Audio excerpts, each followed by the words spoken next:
walls came down when your love shone through. Now my life will never be the same. You love me too much to let me stay this way.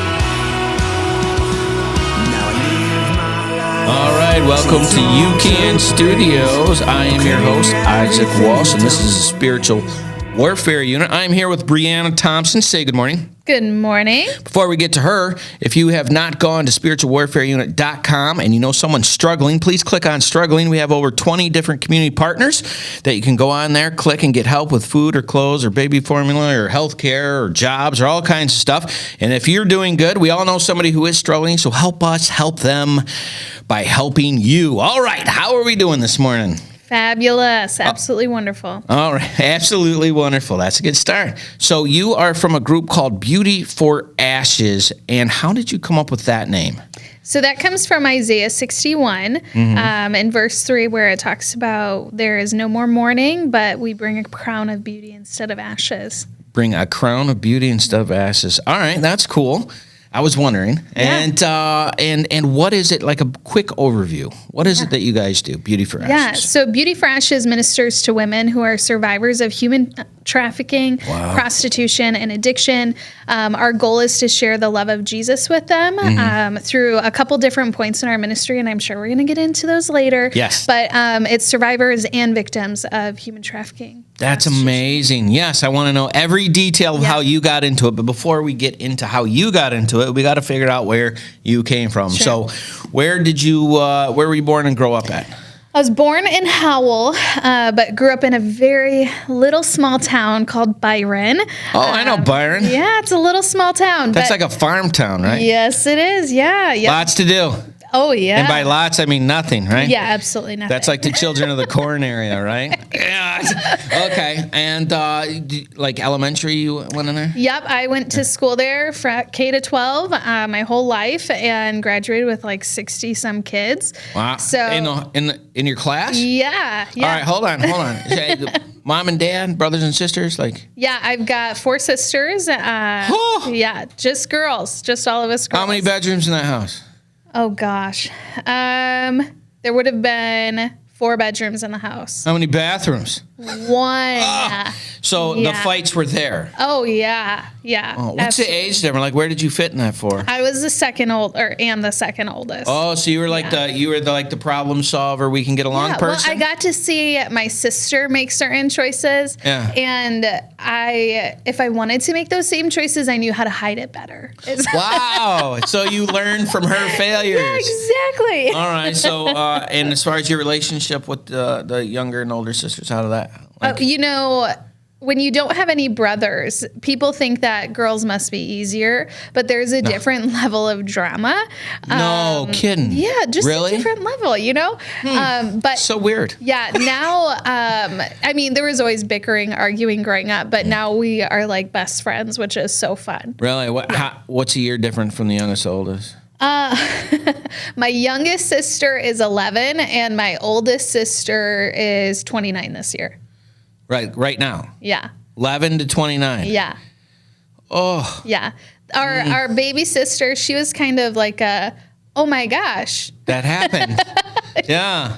Wow. Yeah. I was picking that up as you were putting that down, actually. When my mom found out she was pregnant, my youngest sister at the time was 8 years old.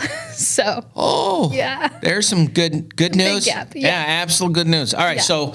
So what did your dad do for like a living or whatever? Yeah, my dad did a lot of construction, excavating, and then he did some roofing jobs for a little while, and then he got involved into waste management and has just worked his way up, and now he's a plant manager in Sandusky and the Thumb. Wow. Yeah, he's fantastic. That's awesome. And your mom, she stayed at home? Or She worked for a company called ServeU. She did restocking of shelves at Meijer. And then she stayed at home with us, especially when she found out she got pregnant with the youngest. Yeah. But, you know, my dad, he actually isn't my biological father. Oh. He stepped into the picture when I was about 2 years old and has never treated myself or my older sister any different. No kidding. It's been, when I say my dad, that's who I'm talking about. No, I got it. There's a difference between father and dad, right? Yeah, exactly. Yeah, and I got you. Okay, so you're growing up. Was there any, like, major things that happened in high school that helped, like, form your personality to what it is now? Man, that's a good question. So I didn't come to know the Lord until I was about 15. My lifestyle growing up was a lot of going to different churches. Mom's side was Catholic, dad's side was Baptist. So trying to find something in the in-between. We went a tweener between a Baptist and what is that? That'd be like Presbyterian. Yeah, well, we tried Lutheran, we tried Methodist, and we just never really got our roots in anywhere. Yeah. And our lifestyle growing up, my dad, he drank a lot. Now he knows the Lord and loves the Lord so fully, and it's an amazing, beautiful picture. But when I was about 15, my uncle was like, hey, I just heard of this church doing this youth camp, and I'd love for you to go. I'll pay for you to go for your birthday. There you Happy go. birthday. And I was like, I don't really go to know. a camp I didn't ask for my birthday. Winning. Yeah. And so I struggled a lot growing up. My first drink of alcohol, I was 11 years old. Wow. And when my family would be happy, they'd celebrate and drink. When they'd be sad, they'd mourn and drink. Right. And so that's just kind of all I knew. And so when kids talk about now, like they're party kids, they go out and do stuff. I was like the closet drinker at the age of. Oh, I gotcha. Like so were you like a cool kid? Were you like a sports person? Were you like,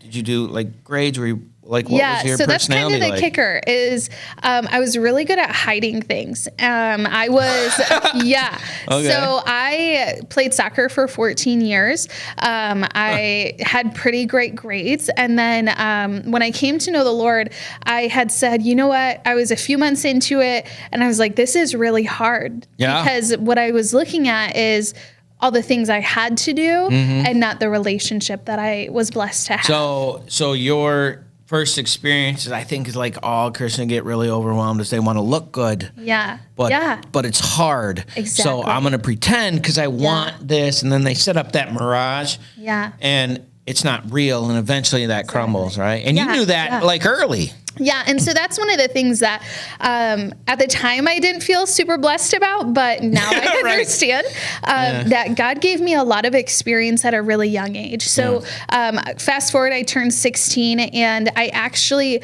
this was about the time I was kind of sick of walking the walk because I didn't understand it, and I snuck out. Went to hang out with some guy. And how old were you, 15? I was 16. Freshly 16. Freshly Just minted. A few days in, just got my license and snuck out with some guy, went and used. Hold on. Before you get into this, we already have to go to our first break. I want to hear this story. Yeah. If this is your first time, please like, share, and subscribe. Sit tight. We'll be right back. Taking a quick break from our podcast, I wanted to let you know about our life application program that we have for churches and nonprofits in the area that are trying to find programming that they can use in case the corona shuts you down and you're not able to get in. You go to spiritualwarfareunit.com. You click on our episodes and you can check out our programs for as little as $29.99 a month to make sure that we're still getting the word out to those people that need it. Now, back to the program. All right, welcome back to UCAN Studios. I am your host, Isaac Walsh, and I am here with Brianna Thompson from Beauty for Ashes. And she was just getting in her story, which is about to hit the wild spot. So you freshly minted 16. Yes. Yeah. Christian, but 16-year-old girls. Woo!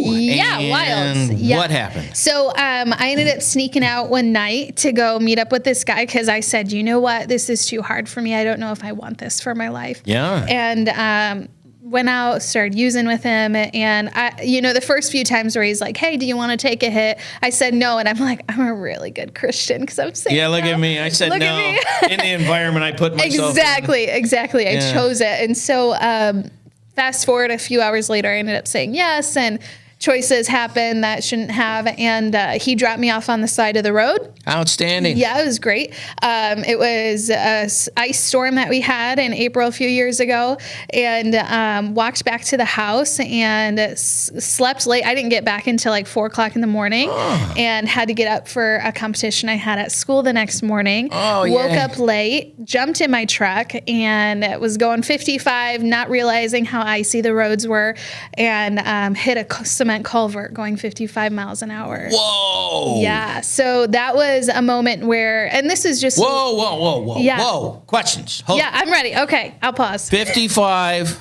Yeah. Culvert. What, and how did you total a truck?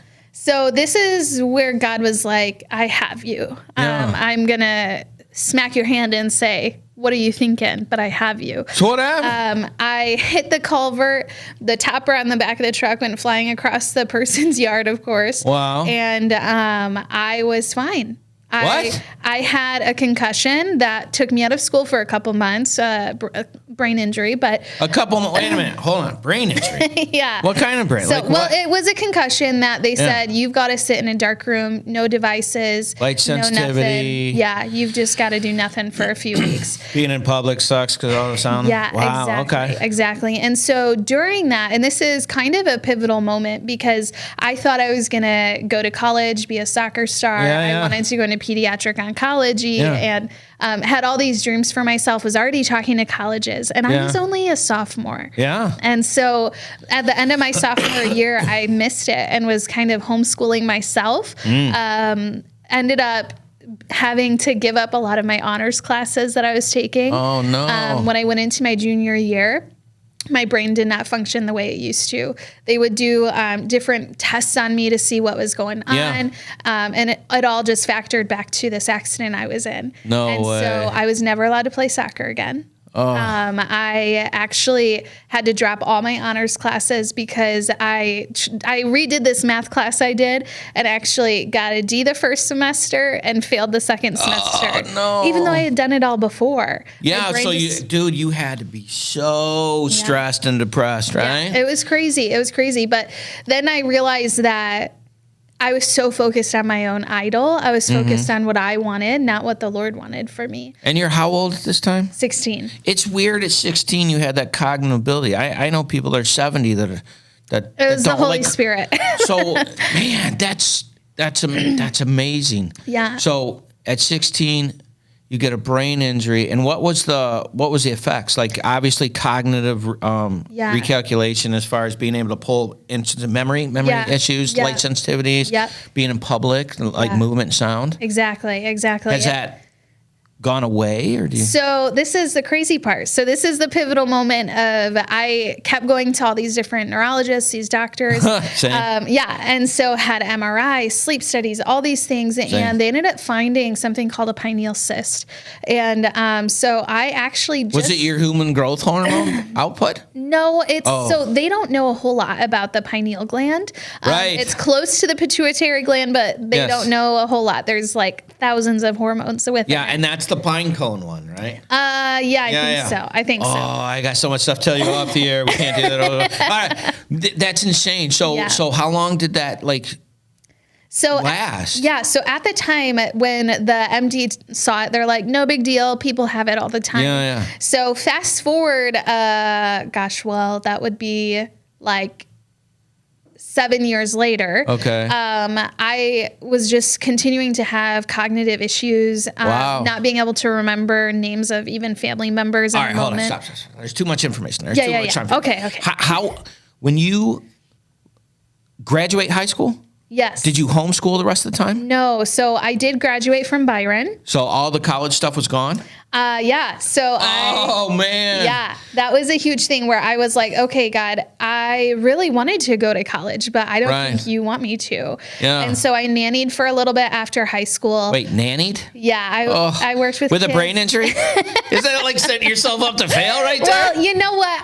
I love these kiddos. I'd known them for a while. I know you do, already, but sound sensitivity is like the thing. It's like, for a job, I'm sound sensitive, but I'm going to an environment where people scream. All right, I love your passion on that. All right, so you nannied, and then so you were 18 2018? Yeah. So yep. what year was this? This would have been 2016, 2017. Okay, so you're nannying. All right, what happens Yeah. next? Because So- you're still going to doctors during all this time. Yeah, yeah. Okay, all right. So getting follow-ups, all that fun stuff. And then in 2017 or 2018, I started working at an eye care office. So it had just opened up in Linden, and I was their first employee. And Cool. it was Hey, great. there you go. And so I learned a lot. I was there for about a year, maybe a little bit over. And then I had an opportunity to become an x-ray tech at a chiropractor's office. Okay. And so you don't need any schooling or anything for that. You just train under the doctor.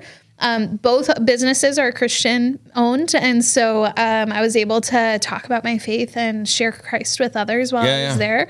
And but I knew that wasn't where I was supposed to be. You know, I knew, okay, for right now, I'm content with where God has me, but I knew He had so much more in store for me. And why did you know that? Like, that's the part that's like got me curious. How did you know that you knew, right? So, so in 2017, I had done outreach with Ernesto in Flint, Pastor Ernesto.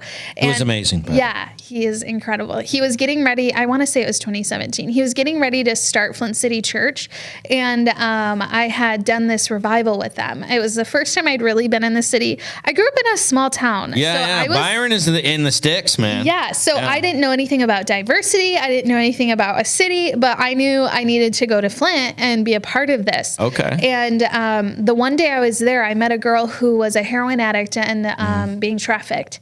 And at his church. Well, it was during the revival. I got you. Just walking. Just walking in. Yeah. And it was in that moment I knew that I was called to women's ministry. All right, hold on. You can't just say that like it was like I got a coffee. Like what? Like you saw her and what happened? You know, her and I it was really crazy because throughout the entire event, when there was preaching and baptism and everything, she was just like linked onto me the whole time, which was. Why do you think that was?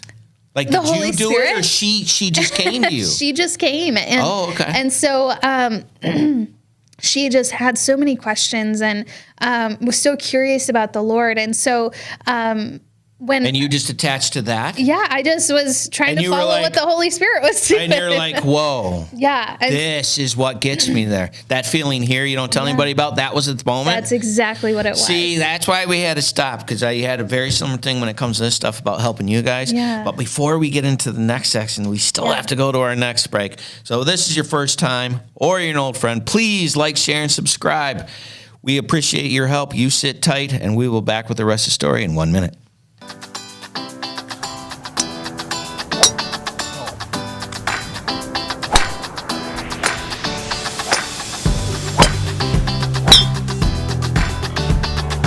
Hey, it's Aaron with UCAN. We're out here at our third annual golf outing here in the Genesee Valley Meadows. So, really good day. We have a great number of teams, great sponsorship, great people. We're hoping for a great time. The weather's good. So, we appreciate all the support we get at all of our events. It helps us fight the fight that we fight. So, thank you all. Stay the course.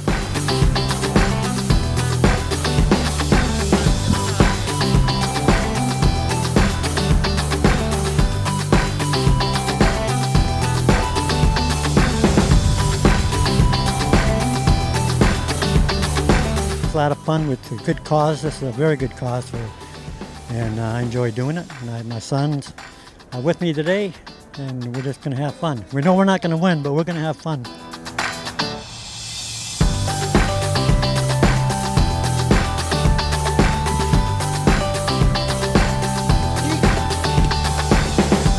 Oh, today is an awesome day today. This is our fourth or fifth one here, and can't thank UCAN enough for what they do, especially on this situation where they have this outing. Mark and Debbie and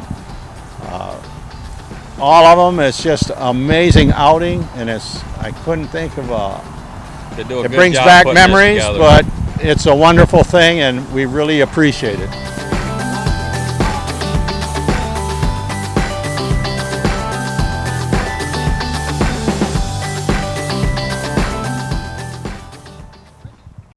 All right, welcome back to Spiritual Warfare Unit. Our warrior of the week is Brianna Thompson from Beauty for Ashes, and she was just getting into how she got her passion. So you go to revival, at Ernesto's church, and a lady that is addicted to heroin and in human trafficking comes in the church, and you are attached to that lady. Yeah. And so what's crazy is, if I'm just being honest, I wasn't a fan of women because I grew up with 4 sisters, right? Yeah. And so I was just like, nah, not for me.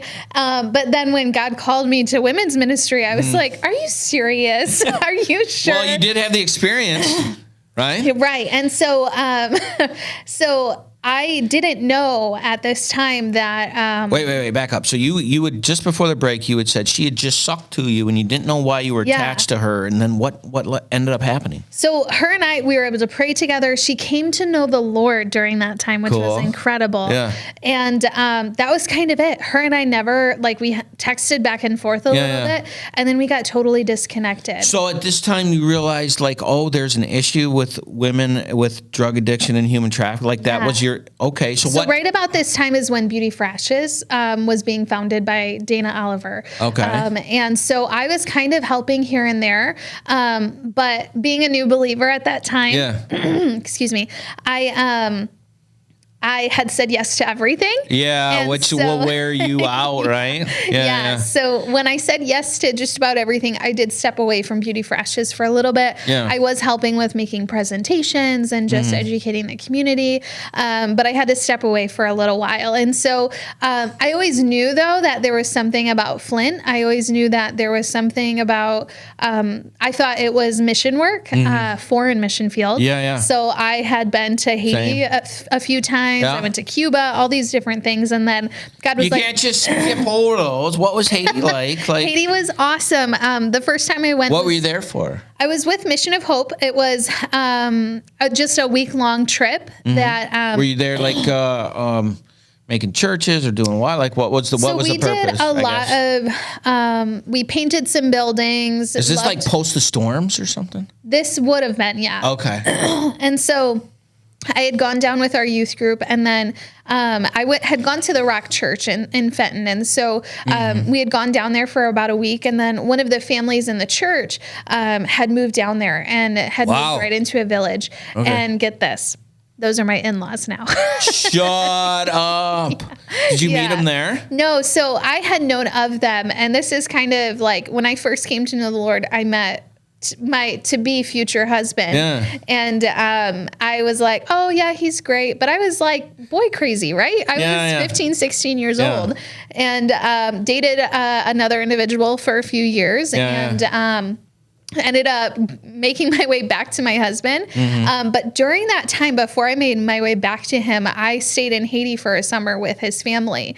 And so I was with all of his sisters, and I was there for about a month, I want to say. Well, before we get into that, tell us about, what was the other place, Cuba? All right, tell us about Cuba. What was Cuba like? What were you there for? I was there for, again, about just a little bit over a week with our young adult group. That was right before I got married in 2019, I believe. And we were working with a local church with their young adults, trying to just encourage them to continue doing what they're doing, just because the government oppression is so heavy there. Wow.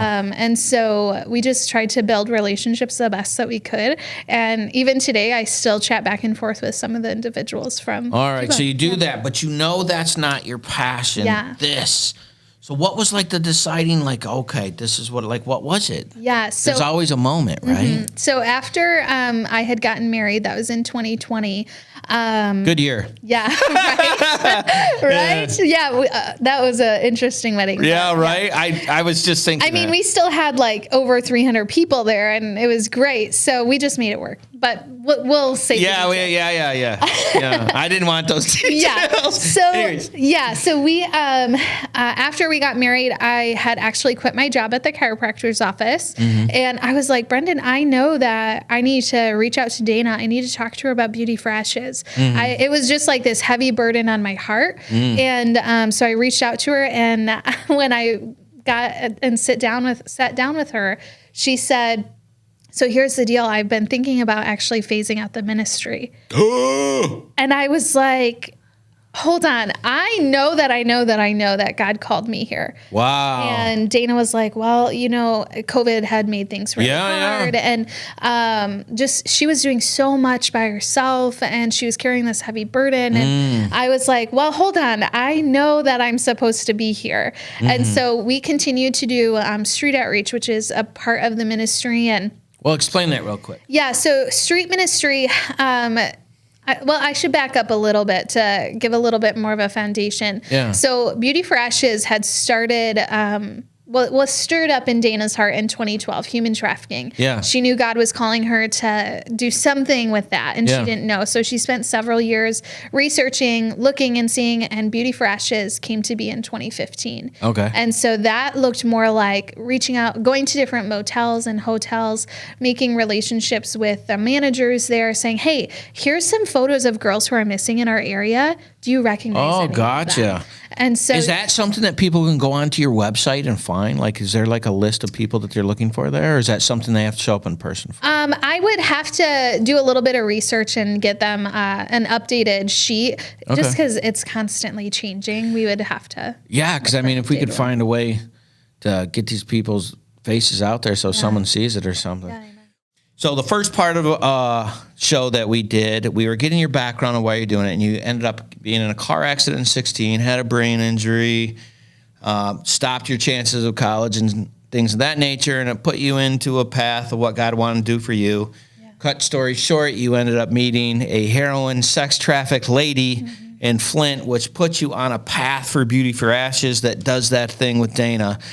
And you were just getting into how all this was happening. It was about 2019. Yeah. And you had met these people, and you're getting ready to do this, and what kind of happens after that? Yeah. So when I came back, Dana, I had mentioned, she was saying how she was going to phase out the ministry. And so at this point, Beauty for Ashes had shifted a little bit. So in 2017, we became a 501c3 nonprofit. 2019 is when the first Women's Empowerment Center opened. And so at this point, she was doing Women's Empowerment Center and street ministry. And I'll explain. So it was overwhelming. It was a lot. What's an empowerment center? Yeah, so the Empowerment Center is it's a drop-in center. So it's very different than a lot of other places in the city where it's not necessarily a place where they can stay overnight, but it's a place that they can come to, feel safe, feel loved, feel like it's their home too. We don't ever want it to feel like they're coming into just another organization. We want it to feel like it's their house. And so how do you do that? I mean, how does that happen? The Holy Spirit. I didn't know like the environment was set up in such a way. Like, people come in and they give their faith all the time, but that doesn't make people feel comfortable. So like, especially for that group of people, like what is it that you guys provide that makes it so safe? I do want to explain that. But so in 2020, that was about the time when Dana was going to phase things out. And so I want to explain the Empowerment Center a little bit, but this is kind of an important turning point where she had said, okay, well, we've discussed doing this, but let's continue to do some street ministry. And so we believe that Jesus meets us at right where we're at in our mess, right? And so we believe we're called to do the same thing. So for street ministry, we go out and we meet the women where they're at. They are either actively they're prostituting or they're being trafficked. And so we will meet them on the side of the road. We'll drive up to them. We hand them a purse full of hygiene products and a lunch that has also been donated. So let me get this right. You will literally go to the street corner that they're selling themselves for sex and give them something. Yeah. Wow. Yeah. What is the responses to that? There's different responses. There are ones who the girls know who we are, so they're like, oh my gosh, it's the church ladies. So they're excited. Then there are some who will just put their hand up and say, no, thank you. Maybe not quite as kind. But, but the whole point of it is that when we're there, it's not just to give them something, because there's enough handouts in the city, right? There's enough free stuff. Our goal is to make sure that we speak truth and love to them. We're not standing there saying, hey, you're going to go to hell by standing on this corner. But it's saying, hey, we see you. We love you. You have a Father who sees you and loves you too. And then we pray with them if they allow us to. And then we invite them back to the Empowerment Center. I got you. So it's like, if you choose help, we're here. Yeah, it's just saying, hey, we're here meeting you where you're at. If you need something more, we're always here. Yeah, it's weird. Not telling people how horrible they are isn't the right response. Right. It's weird how that works. Right, All right. exactly. So we got the street, we got the empowerment zone, 2020, married. What happens after 2020? So Dana had said, well, we had gone out and we were like, gosh, we're not really seeing anybody. It's 2020. We were surprised that they were more scared of COVID than other things. And we were like, where is everybody? Yeah. And because of this, we had a lot of leftover lunches. So we went to go donate some to a local ministry that we had worked with. And I was like, oh my gosh, there's so-and-so on the corner over there. Oh, there's so-and-so there. And so I came back to the center and I said, Dana, we're just going out at the wrong time. We need to try something a little different. Wow. And she said, great, you can oversee street outreach. Yeah. And I was like, oh, okay. Yeah. And so, which it wasn't a huge task. It's just making sure the schedules are done, making sure we have all the supplies. And so that was kind of like my initiation, was becoming the street outreach coordinator. And so fast forward, we ended up moving our locations to the Carriagetown district. Now get this. Do you remember that girl I was telling you about that I met at the revival? Yep. It was directly across the street from our empowerment center where I met her. Was the first time I stepped into the role as the executive director. That's got to be real. Full circle, right? Yeah. So we just moved one more time to our other location, but I would be able to look out our front windows, beautiful windows, and remember the moment that I first met her in the parking lot across the street. That's really interesting, because that's actually super interesting, because the Carriagetown different was that Fifth and Garland. We were at 4th and Garland, Yeah. where ours was. Yeah. Yeah, is that where you're at now? No. So now we keep our location very Private? very private for the safety of our ladies. Yeah. But yeah, that's where we used to be, and man, it was. Because our radio awesome. station now we do on 92.1 FM WFOV is on 4th and Garland. Oh, fabulous! No way. Right around the corner. Yeah, That's that's amazing. crazy. Anyway, we'll get back to that. So 2020 happens. You're doing this. You get in charge of this, and what happens next? You know, so you're doing this so you found the different locations that they were going to. Yeah. And So we actually partnered up with Flint City Church, and that building at 4th and Garland was their ministry office. And so they were using it Tuesdays and Thursdays, Right. and we needed it Mondays and Wednesdays. Nice. And so it worked out really beautifully that the Empowerment Center was open to the ladies. Yeah. Now, to give a little bit more of what the Empowerment Center was, at the time we were only open 2 days a week. Yeah. And so Mondays we would do something called Recovery Bible Study. Yeah. So we would have different classes available, but when the ladies come into the center, our volunteers have already been there for about an hour, preparing a place for them, making sure that they know that we've been waiting for them, we're ready to spend time with them. And how many ladies are you having on an average, I guess? So it varies. I don't think people understand. Yeah, it varies. So being a drop-in center, you could have literally no one an entire day, and then you can have up to like 20-some people. 20 hold on. You could have up to 20-some people in that area that are doing sex trafficking. So it's Keep in mind, it's sex trafficking, it is prostitution, it is also addiction. Right. Because all of those things gotcha. typically play hand in hand. Yeah. And so when we're at the Empowerment Center, though, so we have that Recovery Bible Study on Mondays, then there's some downtime. And this is an important part of being the drop-in center, is that maybe they need to get a job. Maybe they need to build a resume. Maybe they need assistance with food. During this downtime is when we get to walk through life together. Because there are things that we have to do on a daily basis that are hard, but it's easier when you have somebody next to you holding your hand to walk through life together, just like Jesus calls us. Just like Jesus. Right? With that, we're going to go to break. Our first break. Sit tight. We will be right back. I'm really impressed with the teachings that Isaac has been bringing to us, as this is all based from Proverbs. I like it because it's simple, and it doesn't matter who you are. It's very easy to understand and apply to your life. It points out, my bad parts, and but it's showing me how to do the good parts, and I'm trying to apply that and make a better life for myself, because I'm tired of where I've been. It's impacted a lot of the guys as they continue to talk and ask questions after the meetings, as they speak to one another regarding the meeting and the messages. and the topics that are being brought up, which are down-to-earth topics of situations and things that we live with on a day-to-day basis. He takes the Bible and he breaks it down into simple terms and where you can understand. And like I said before, sometimes a lot of churches, even the Salvation Army, sometimes we start using these big words that people don't understand, like even saying someone got saved. Well, what does that mean? What does it mean when you say someone got saved? And it's accepting Jesus into your heart. So it's like words like that we use that people don't understand. It's just very interesting how he points out, the different things of, the sin part, and then he comes back with the, how to make it better, and he just points it out. It's there. I didn't know all this stuff was in there, but now that he's pointing it out, it's like, wow, I guess if you really dig into the Bible, you find these things. This is a daily moral standards that we can live by, that the teachings are coming from. And honestly, we can take verse by verse as what he's done, and pretty much he's done the hard work for us and now laying it out so that we have an easier understanding. There's some people who don't like to be in Bible classes, but this one seems to get their attention.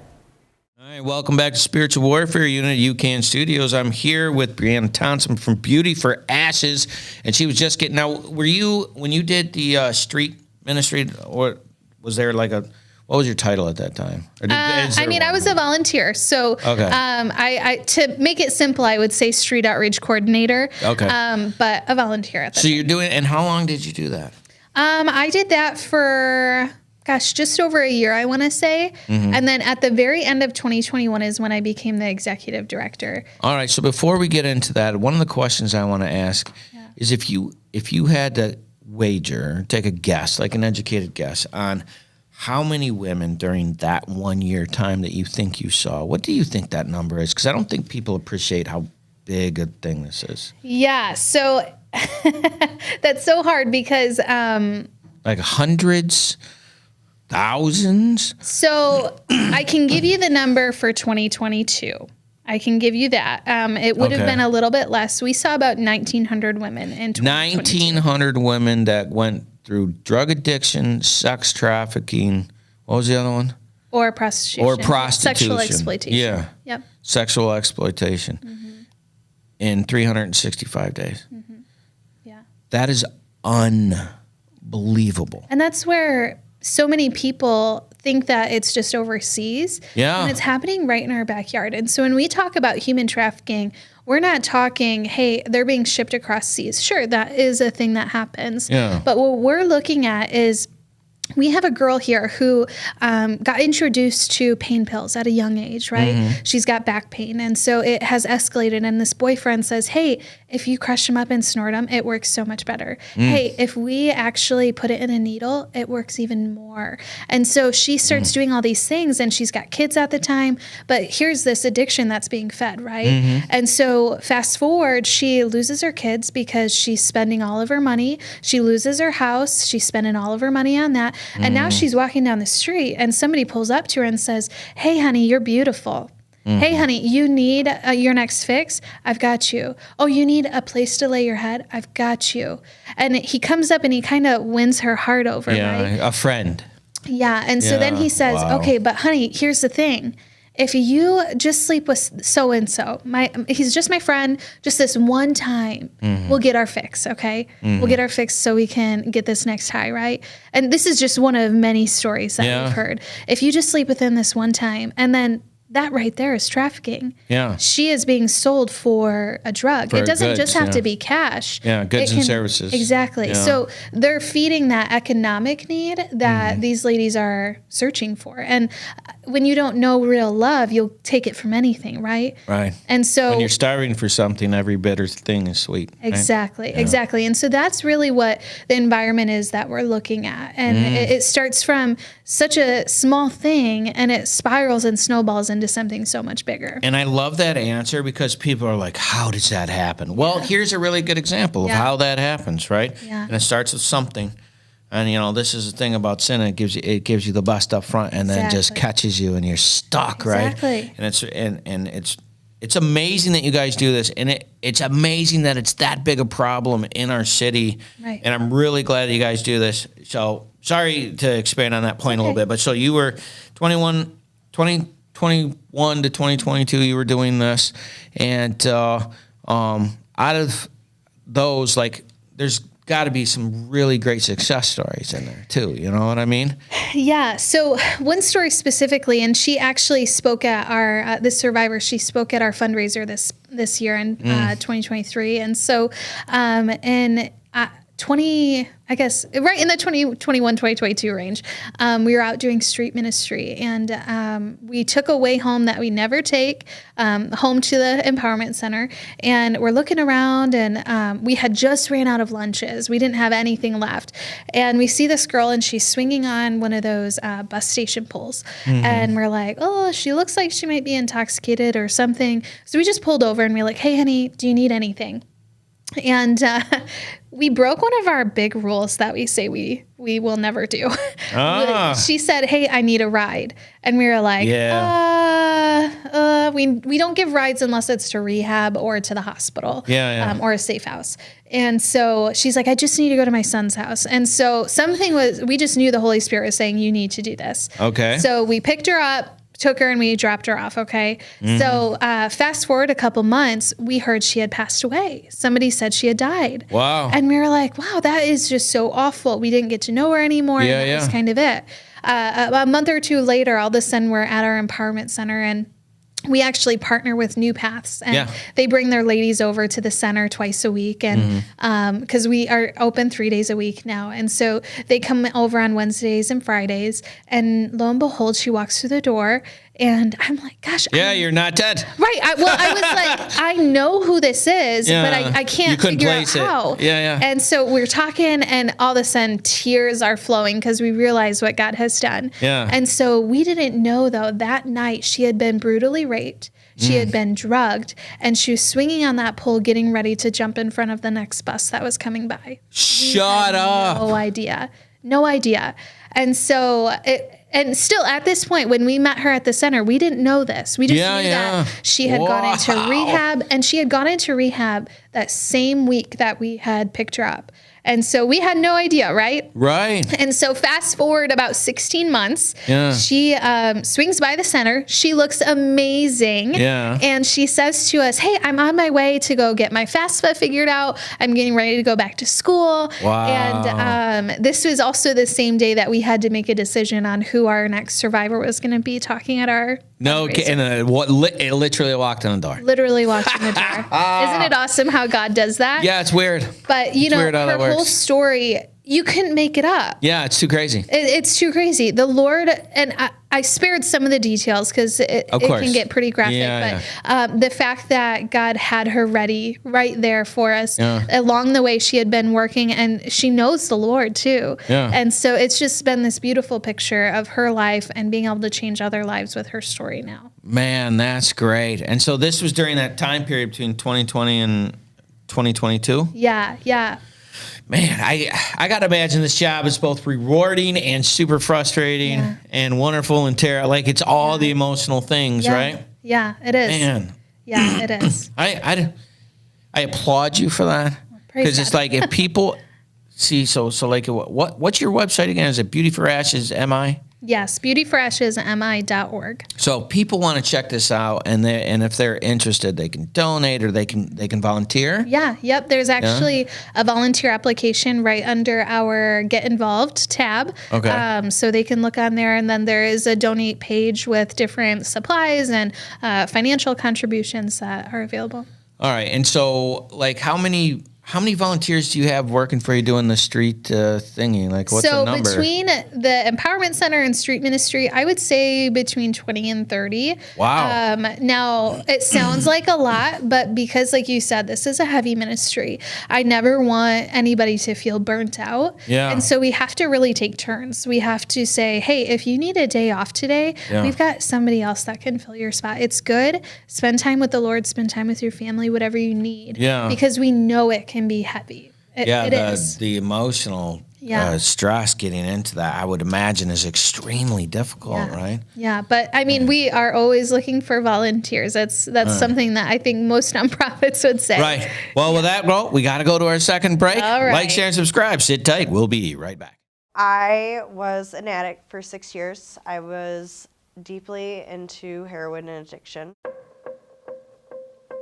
2014, a lot of events happened for me. I had lost my sister. My dad was just diagnosed with cancer. I was just kind of in this headspace of being in a mess as it was, and then I was introduced to heroin. I kept it pretty well hidden there in the beginning. A lot of people didn't know that I was using just because I went about my everyday life the same way anybody else would. But what they didn't know behind the scenes is I was using 10 times a day. I'm living out of what I consider a trap house at this point. There's no windows, there's no doors, there's no place to stay warm. I had no other way of making money. I was doing things that weren't okay to me. I started prostituting. I was stealing from my loved ones. I was taking my dad's cancer prescriptions, and I would take them and I would sell them. I couldn't even contact my daughter in December of that year to tell her Merry Christmas or send her gifts. And it just got to a point where I knew, like, I'm either going to get clean or I might as well start planning my own funeral. So for me, it wasn't even just that I needed to stop. My life over the course of 6 years fell apart.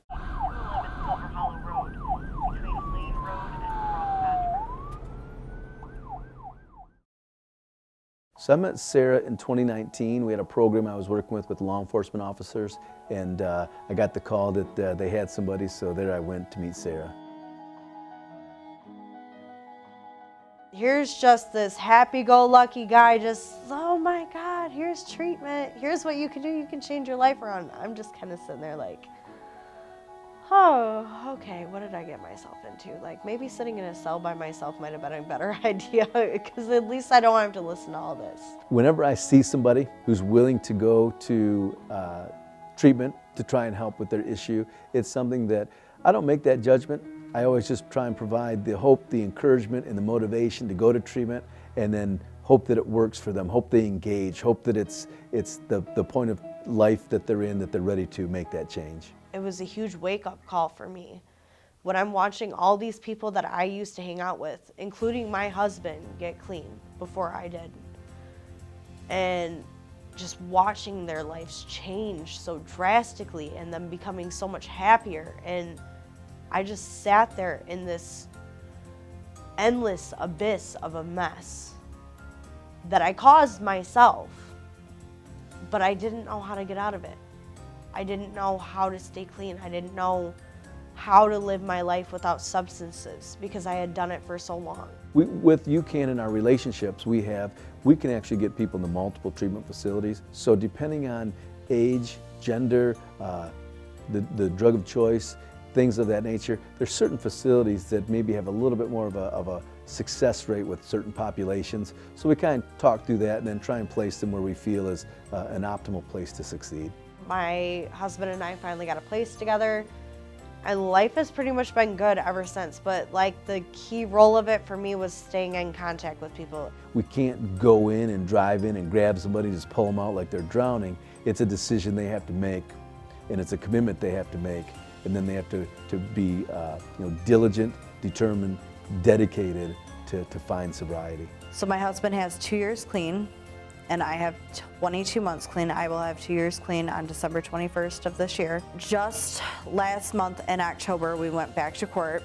Everything's officially terminated. She's back home with us for good. Yeah, so UCAN is that conduit. A lot of times people don't know when to or how to or where to go to start looking for services.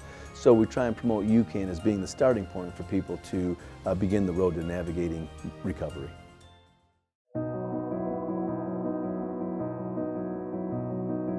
It is more than possible to change your life around. So this program that we have allows law enforcement that if they have somebody that they feel could could use the opportunity to try and get treatment instead of incarceration, that they would reach out and we could handle it for them. Recovery is possible, and there is hope.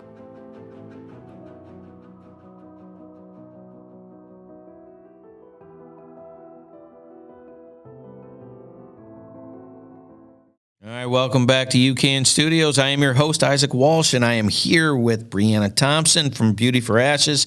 And she was just finishing up her story on the volunteers. And, of course, you always need volunteers as a 501c3. And so 2020 to 2022, basically, you were doing this.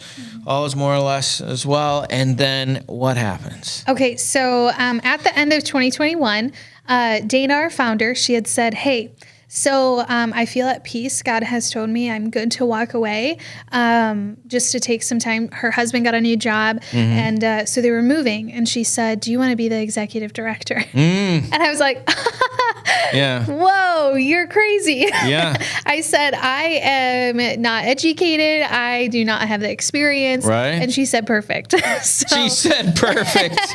Yeah, baptism by fire, exactly, right? Wow. Exactly. And so this Wait, hold on. How long did it take you to make that decision? Well, my husband and I spent a lot of time praying about it because Like a week, 2 weeks, it a was month? probably about 2 weeks or so, I would say. Oh, good for you. 'Cause this is like a legacy.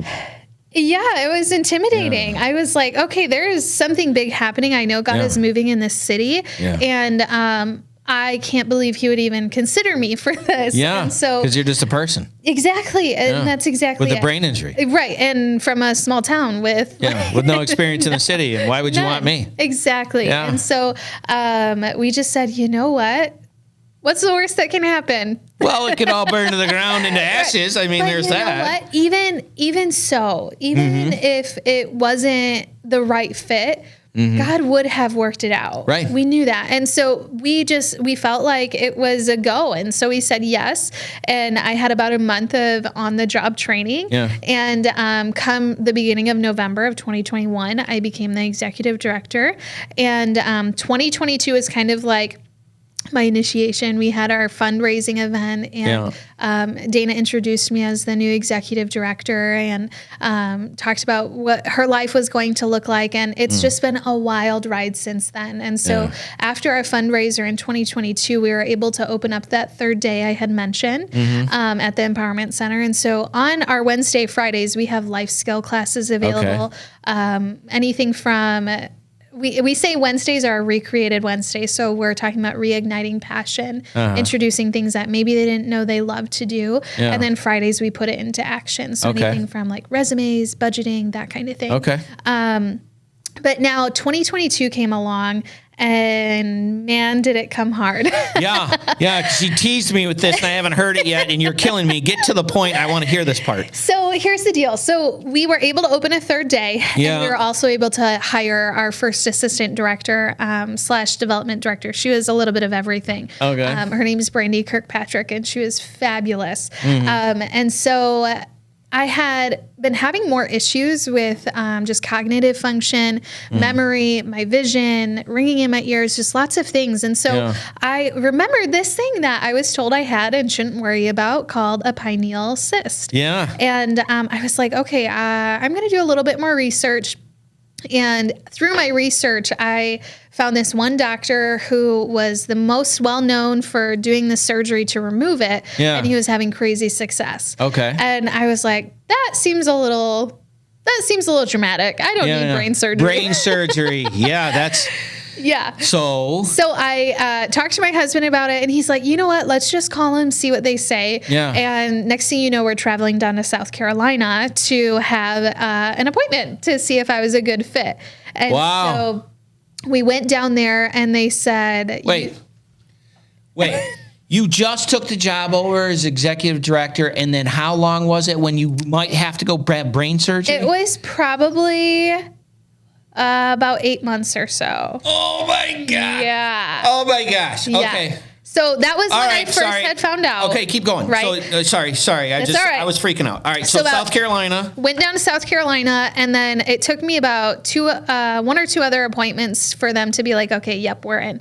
The first. Wait. They're in because how big is the cyst? Like, So the crazy part is it has nothing to do with the size of the cyst. what? It could be like 1 millimeter and cause crazy issues, or it could be 1 centimeter and cause no issues at all. What? And so it's like the gland itself turns cystic. It's not a cyst that's attached Oh, I to it. got you. Because I do know the pineal gland controls every single thing in your blood and controls everything. Yeah, it's Everything. crazy. So, so here's the deal. They said, "All right, let's do this." And at the very end of October in 2022, so not even a year into me being in the position, they said, "You know what? We're gonna take Dude, it how out." do you break that? I'm sorry.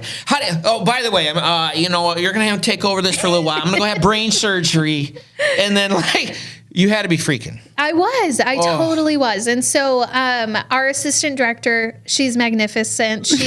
She started in April and then realized, wow, in October she's gonna have Holy to take smokes! over for a couple In months. April she starts, and by the Yeah. way, I'm having brain surgery. Yeah. So yeah. can you come back or? Right.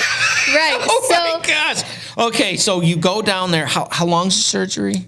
So the surgery itself only took about an hour, but I had to stay down in South Carolina for about 2 weeks. Right. And just a really quick God story. Yeah. We were super freaking out because it's not like that would be cheap. Yeah. And we had one of our friends acquaintances at the time, who had just moved down there and we didn't know about it. And she was like, "Hey, you can come stay with us for your entire, No kidding. every appointment you have, everything. You can come and stay with us." Great. So it was amazing. But so I was off for about 2 months from Beauty for Ashes. That's it? Yeah, that's how amazing the Lord is. So what'd you do last week? Brain surgery. I've been back to work 2 months. You know, I was bored. Nothing to do. Are you for real? Dead serious. Wow, because that's like in the middle part of your brain. Yeah. And so the surgery went flawless. They said that just how my symptoms completely dissipated. It's one of the best success stories that they have ever No had. kidding. So it just like a light switch. It's exactly it. Wow. So they go in and they actually remove the entire gland. So, yeah. So how do you deal with like the all the symptoms from your blood and all that? I don't know. I trust It just what works. they said and it all works. He's the doctor and you did it. Yeah. That's extraordinary story. Yeah. So 2 months, you come back. Was there any physical side effects like weakness, fatigue, mental fog? Some mental fog because, I mean, it's not like a sprained ankle that can heal up in a few weeks, right? It's your brain. Yeah. And so it took several months, about 6 months for my brain to officially be like, okay, we're good. We can keep going. Yeah. Like when I first started, I could only work for a few hours at a time. And you have to go be done today. Yeah, and it was crazy because it's not necessarily pain. It's just It's exhaustion. fatigue. Yeah. Yeah. It's like someone asked me about it and I was like, it's like you sleep for 10 hours and you get up and your battery's at 25%. Yeah, And then you only got 25%. It's like that. Yeah. Man, dude, And I'm so- sorry you know what that like. But you know what? Now it's incredible. I wake up fully energized. I wake up and I'm like, wow, I feel like I have a superpower now that I can remember people's Because you got names. normal cognitive function. You're like, I am amazing. That's exactly it. And so That's awesome. God has just utilized this time so much because now being back at the center, I feel like I can focus a little bit more. Because you can. Right. And so it's just been this wild ride. And so Brandy and I were talking about how we needed to get more connected with other ministries and different parts of the community. And so we said, hey, let's get more connected with the jail. We have girls being released who are in this in-between. And we need to figure out what we can do here. And she ends up saying to me a week later, she calls me up. So I just got offered the position as the women's chaplain at the jail. And I was like, are you joking me right now? God, this is not what I meant. Yeah. But you know what? Either way, she is there and she's fantastic. And we have a new assistant director. Her name is Christina Tipton. And we had her on our show. She's fabulous. She's awesome. Yeah. Well, with that being said, thank you so much for coming on the show. We are officially out of time. Please go to beautyforashesmi.com. .org. Sorry. Thank you for tuning in. We will see you next time. Do you have a nonprofit in your area that's doing a lot of work that people should know about? Feel free to contact Spiritual Warfare Unit at 810-715-9319, and we would love to have them on to see what good they're doing in the community and find out their story. Thank you so much. Spent so much time believing the lies. I knew I wasn't meant to live this way. But my walls came down when your love shone through. Now my life will never be the same. You love me too much to let me stay this way.